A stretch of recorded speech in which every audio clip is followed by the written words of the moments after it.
గుత్తి కోట ఆంధ్రప్రదేశ్ అనంతపురం జిల్లాలో గుత్తి పట్టణంలో ఉన్నటువంటి ఈ పురాతనమైన కొండ గురించి కోట గురించి ఈరోజైతే మీకు తెలియజేస్తాను. హాయ్ ఫ్రెండ్స్, నమస్తే. ఫైనల్గా గుత్తి కోట మీదకైతే వచ్చేసాను. ఇక్కడైతే ఏం లేదు, ఇక్కడ పెద్ద గొంతుంది ఏమో అనుకున్నా, ఎవరో తవ్వినారు ఏమన్నా దొరుకుతాయని. అండ్ మీకు ఈ వీడియో ఎలా ఉంది అనేది కూడా చూపిస్తా, పైన నుండి వ్యూ ఎలా ఉంటుంది అనేది. వెనక కనిపిస్తున్నది గుత్తి చెరువు.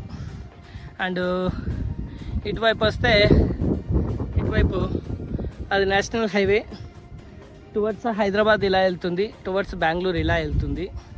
సో దాని తర్వాత నా వెనక వైపు కూడా కొన్ని కోటలు అయితే ఉన్నాయి కదా, చూడు అవన్నీ ఉన్నాయి కదా. సో అవన్నీ నేను మీకు చూపిస్తాను. ఈ కోటని చేరుకోవడానికి మొదటగా నేనైతే ఈ విధంగా వచ్చేసాను. ఇక్కడ ఒక టెంపుల్ అయితే ఉంటుంది. ఇది పురాతనమైన టెంపుల్ అయితే కాదండి, ఇక్కడ శివుని టెంపుల్ అనేది అన్నారు. తర్వాత కోటలు ఒకసారి చూడండి ఎంత పెద్దగా ఉన్నాయో. శత్రువులు ఎవరు కూడా లోపలికి రాకోకుండా ఉండడానికి పటిష్టమైన బందోబస్తుతో ఏర్పాటు చేశారు. అలాగే మనం స్టార్టింగ్లోనే వస్తే ఇక్కడ సమాధులు ఉంటాయి ముస్లిమ్స్వి. టిప్పు సుల్తాన్ కాలంలో మరణించిన వారి శవాలు అని అయితే అంటే సమాధులు అయితే ఇక్కడ చెప్తున్నారు. తర్వాత మనం నడుచుకుంటూ ఇలా కోట మీదకి అయితే వెళ్ళడానికి దారి అయితే ఈ విధంగా ఉంటుంది.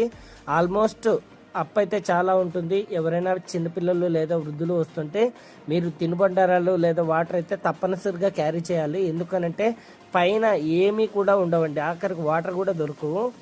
చాలా శిథిలమైన పరిస్థితుల్లో ఈ కోట అయితే ఉంది. నేనైతే ఒంటరిగానే నా ప్రయాణాన్ని అయితే వెళ్ళాను. సో చాలా మటుకు గోడలన్నీ కొన్ని పడిపోయి ఉన్నాయి, కొన్ని వర్షాన్ని కొట్టుకొని వచ్చేసాయి. పెద్ద పెద్ద వర్షం వచ్చినప్పుడు వాటర్ ఫ్లో అయినప్పుడు ఆ వాటర్ ఫ్లోలో ఈ రాళ్ళన్నీ కూడా కొట్టుకొని వచ్చాయి. అండ్ ఇలాంటి ఎంట్రీ పాయింట్లు అంటే ఆర్చ్ లేదా ఎంట్రీ పాయింట్ లేదా వాకిలి ఏదన్నా అనుకోండి, ఇలాంటివి చాలానే ఉన్నాయి. దాదాపు 1 కిలోమీటర్ వచ్చిన తర్వాత పైన మనకి పెద్ద బావి లాంటిది కనిపెడుతుంది. ఇది బావా లేకపోతే నూత లేకపోతే ఏమి అనేది తెలియదు, కానీ చాలా మటుకు బావులు అని అయితే అంటారు. ఎందుకు అంటే గుత్తికోట మీద దాదాపు 101 బావులు అయితే ఉన్నాయని అంటారు. అలాగే గుర్రపుశాల ఉంటుంది, ఇది గుర్రపుశాల ఏనుగుశాల అని అంటారు. ఇక్కడ చూడటానికి ఇలా కనపడుతుంది కానీ చాలా పెద్దది. అండ్ రైట్ సైడ్ ఉంది, లెఫ్ట్ సైడ్ ఉంది. ఇది దాదాపు 100 మీటర్లు దూరం ఉంటుంది. ఎగ్జాక్ట్ అయితే తెలియదు కానీ చాలా పెద్దదే.